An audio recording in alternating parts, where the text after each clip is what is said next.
Antiguos espíritus del mal, háganse presentes y díganme, ¿ganará Xóchitl Gálvez las elecciones? ¿Qué?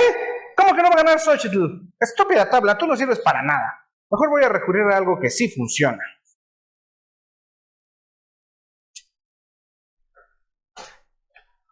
Hola Max, ¿qué andas haciendo?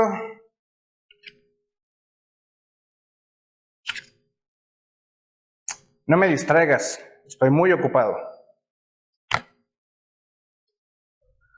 ¿Otra vez jugando a las cartas tú solo? Oye, encuentro sumamente ofensivo que consideres mis creencias como un juego, así que por favor discúlpate conmigo. Claro que no, no me voy a disculpar por decir que son tonterías, lo que son tonterías. Ay, Alejandro, es muy triste que tengas la mente tan cerrada. No mames, ¿yo tengo una mente cerrada? Tú eres el que crees que puede ver el futuro con estas mamadas. Carnal, no son mamadas, son medios legítimos para acceder al conocimiento. No inventes, Max. ¿Cómo es posible que tengamos un canal de pensamiento crítico y diga semejantes sandeces? Perdone usted, señor don doctor. ¿Por qué no me ayuda a pensar mejor? Me alegra que lo veas así, Max. Claro que te ayudaré. Estaba siendo sarcástico. Ya lo sabía.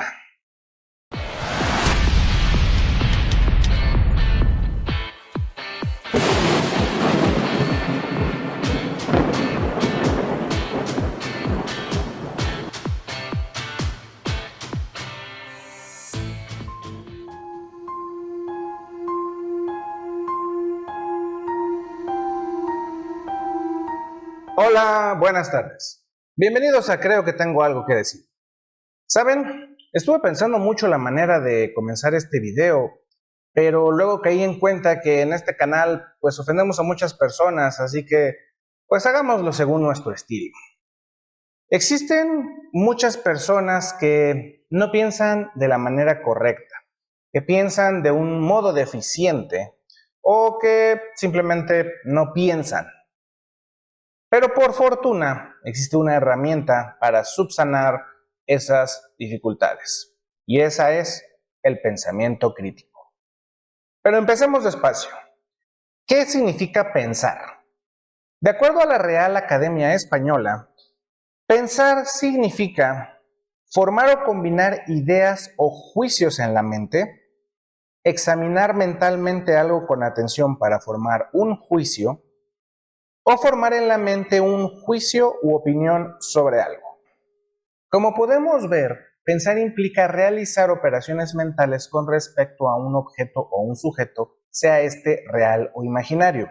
Ahora bien, de acuerdo a las definiciones que vimos, la operación más elemental para hablar de pensar es el juicio. La acción mental de juzgar, de ejercer la acción judicativa o de realizar un juicio implica que vamos a afirmar o a negar algo de un objeto con respecto a otra idea, concepto u objeto. Esto significa que antes del juicio tenemos que tener ideas. ¿Pero qué son las ideas? Las podemos entender como el primero y más obvio de los actos del entendimiento que se limita al simple conocimiento de algo, o la imagen o representación que del objeto percibido queda en la mente. A nivel muy básico, vea este objeto. Ahora que el objeto ya no está frente a sus sentidos, piense en él, tráigalo a su mente, visualícelo adentro de su cabeza. Lo que tiene ahí es la idea del objeto que se le presentó. A un nivel más complejo, piense en la idea de justicia. Piense en la justicia.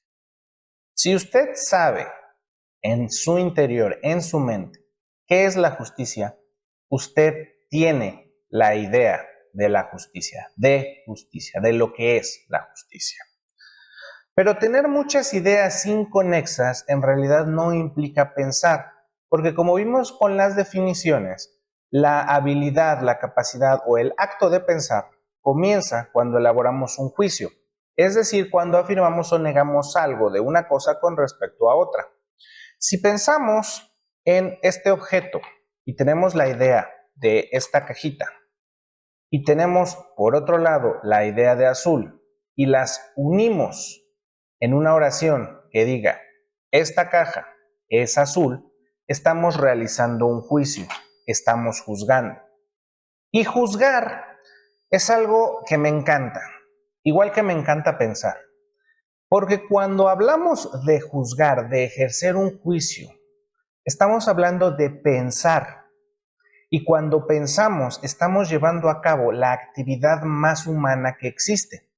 Porque, hasta donde sabemos, los seres humanos somos los únicos capaces de llevar a cabo juicios. Pero, como siempre, existe un gran enemigo al pensamiento, a la acción de pensar, a la acción de juzgar por nosotros mismos.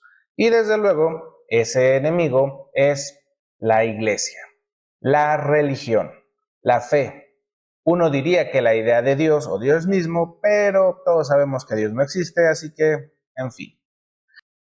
Ay, Alejandro, ¿otra vez vas a atacar a los creyentes? Por eso no crecemos. Te la pasas diciendo que sus creencias son basura putrefacta y que ellos son unos ignorantes. Yo nunca he dicho eso en frente de las cámaras. Pero bueno, ¿realmente la fe y la religión y la iglesia son enemigos del pensamiento? Sí, claro, sin ninguna duda. Y está en sus textos más sagrados. Y veámoslos ahora. Desde el Antiguo Testamento, en Eclesiastés capítulo 1, versículo 18 leemos: porque en la mucha sabiduría hay mucha molestia, y quien añade ciencia, añade dolor. La sabiduría, pensar, saber, da una gran molestia. Y conforme añadimos ciencia, más ciencia, mayor conocimiento, estamos añadiendo dolor. Otro pasaje famoso de la Biblia es en la primera carta a los Corintios, capítulo 4, versículo 6. Leemos: por esto, hermanos, lo he presentado como ejemplo en mí y en Apolos por amor de vosotros, para que nosotros aprendáis a no pensar más de lo que está escrito, no sea que por causa de unos os envanezcáis unos contra otros. No hay que pensar. El catolicismo, el cristianismo, el judaísmo predican el no pensar. Para el creyente las instrucciones son claras. Teme, no pienses y obedece. Y cualquiera que haya estado o esté en contacto con católicos o cristianos sabrá de primera mano que es muy común en ellos decir cosas como ¿quién eres tú para juzgar? O solamente Dios es juez. Y pues claro, como vimos que juzgar es la base del pensamiento, por extensión están diciendo que solamente Dios puede pensar, porque solamente Dios puede juzgar. ¿Quién eres tú para juzgar? Tú no eres nadie para juzgar o para pensar.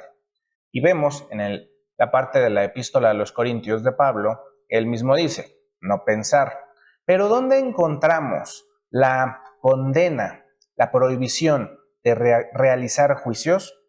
En los evangelios de Mateo y Lucas encontramos el famoso no juzguéis y no seréis juzgado, no condenéis y no seréis condenado. Y en Romanos 14:4 leemos: ¿tú quién eres que juzgas al criado ajeno? Para su propio Señor está en pie o cae, pero estará firme, porque poderoso es el Señor para hacerle estar firme. Y en Santiago 4:12 encontramos: uno solo es el dador de la ley, que puede salvar y perder, pero tú, ¿quién eres para que juzgues a otro? Les voy a decir quién soy para juzgar. Soy, igual que ustedes, un Homo sapiens. Y hasta donde sabemos, somos la única especie que queda que puede realizar juicios. Y no estén pensando mal de lo que acabo de decir, ya que es bastante probable que parientes nuestros que ya están extintos hayan podido también realizar juicios, hayan podido pensar. Estamos hablando de los Homo neanderthalensis, por ejemplo, u de otros parientes homínidos que ya se extinguieron. Es evidente que el texto sagrado de judíos y de cristianos nos impide pensar, nos impide juzgar, porque considera que esta solo es una capacidad que tendría su Dios.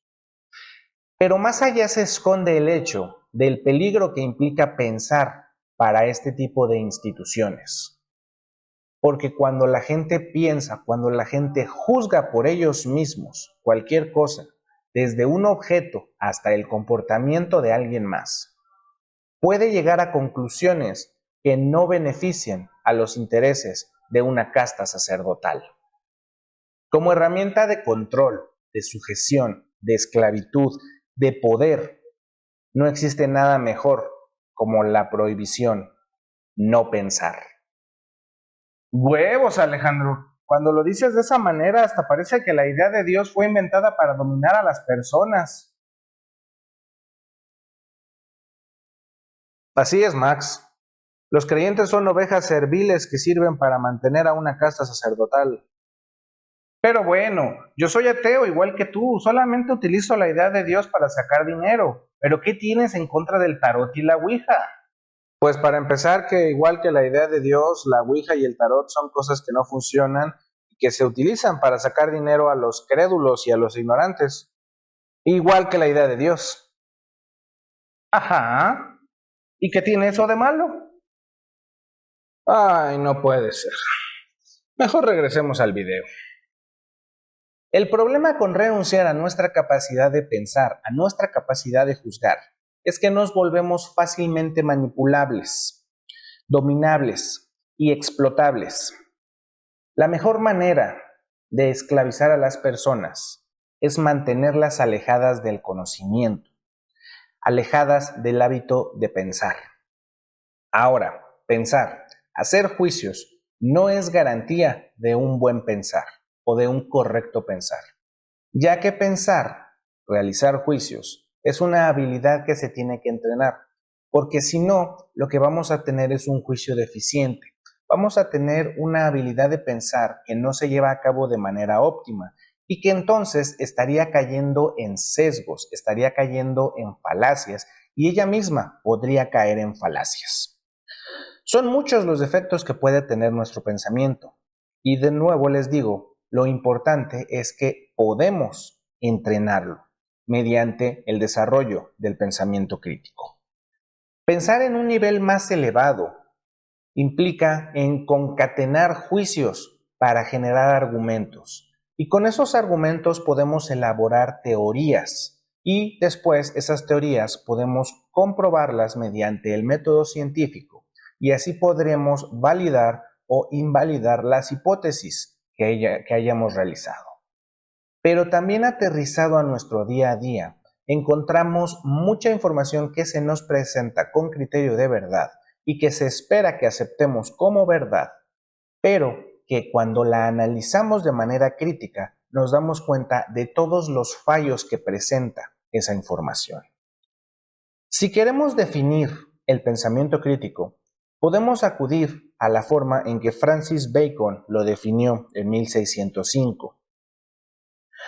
El pensamiento crítico lo definió como el deseo de buscar, la paciencia para dudar, el gusto por meditar, la lentitud para afirmar, la disposición para considerar, el cuidado para disponer y poner en orden y el odio por toda clase de imposturas. Con otras palabras quizá un poco más modernas, podríamos entender a el pensamiento crítico como la capacidad de analizar y evaluar la consistencia de los razonamientos, de los argumentos que nos son dados. ¿Y qué tiene que ver la lectura del pasado, del presente y del futuro de una persona mediante un mazo de cartas con el pensamiento crítico? El chiste se cuenta solo. Pero ¿de dónde surge el pensamiento crítico? Este emerge de la duda, de poner en cuestionamiento la veracidad de aquello que nos es dado. Cuando dudamos acerca de el criterio de verdad de algo que se nos está diciendo e investigamos otras fuentes de información y confrontamos esa información con lo que nos fue dicho, entonces podemos emitir nuestros propios juicios. Y creo que la importancia del pensamiento crítico, de un correcto pensar, de una manera en que podamos realizar juicios acertados, es que de parte de las ideas y de los juicios que tenemos, es de donde surge la manera en que nos comportamos. De forma que si pensamos de una manera incorrecta, lo más probable es que actuemos de una manera incorrecta. Y es que veámoslo de esta forma. Las grandes tragedias que la humanidad ha realizado siempre han estado de la mano con una forma de pensar incorrecta. Ya sea la Iglesia quemando a Giordano Bruno o Hitler y la solución final, el pensamiento acrítico siempre ha estado de la mano con las matanzas, con la explotación y con la esclavitud. Pero como siempre, sea usted juez de lo que aquí hemos dicho. A los que llegaron hasta aquí, muchas gracias, en verdad lo apreciamos. Si este video fue de su agrado, por favor, no olvide dejarnos su like, comente, comparta y suscríbase para que cada vez más personas podamos pensar de manera crítica. Y recuerde, carpe diem, quam minimum credula postero. Hasta la próxima. Oye Max, ¿y si te invitas unos tacos de sesos, aunque los pague con dinero de tarot?